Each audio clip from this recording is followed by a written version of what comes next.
যে কোনো ক্যান্সার রোগীর যদি জ্বর হয় তাহলে অবশ্যই সাবধান হওয়া প্রয়োজন আছে। ক্যান্সার নিজেও অনেক সময় শারীরিক তাপমাত্রা বৃদ্ধি করতে পারে, এবং শারীরিক তাপমাত্রা বৃদ্ধি হওয়া মানেই যে কোনো একটা ইনফেকশন আছে তা কিন্তু সবসময় না। তাহলে আমাদেরকে অবশ্যই আমার রোগীর যদি জ্বর থাকে তাহলে সাবধান হতে হবে, এবং সাবধান হয়ে যে স্বাভাবিক যে পরীক্ষাগুলো আছে সেগুলো করে আমার যে চিকিৎসা দিচ্ছেন যে ডাক্তার তার সাথে যোগাযোগ করতে হবে।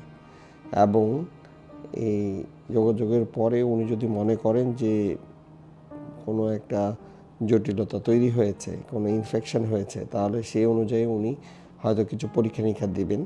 হয়তো কালচার সেন্সিটিভিটি করার জন্য ব্লাড অথবা ইউরিন থেকে বা অন্য পরীক্ষা, চেস্ট এক্স রে বা আল্ট্রাসাউন্ড বা অন্যান্য এক্স রে বা অন্য কোনো পরীক্ষা দেবেন, এবং সেই অনুযায়ী রোগীকে চিকিৎসা করে সুস্থ হওয়ার পরেই ক্যান্সার চিকিৎসা করা উচিত।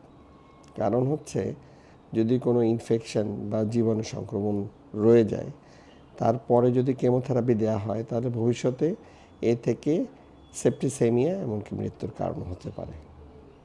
আশা করি সবাই সচেতন হবেন এবং ভালো থাকবেন। ধন্যবাদ।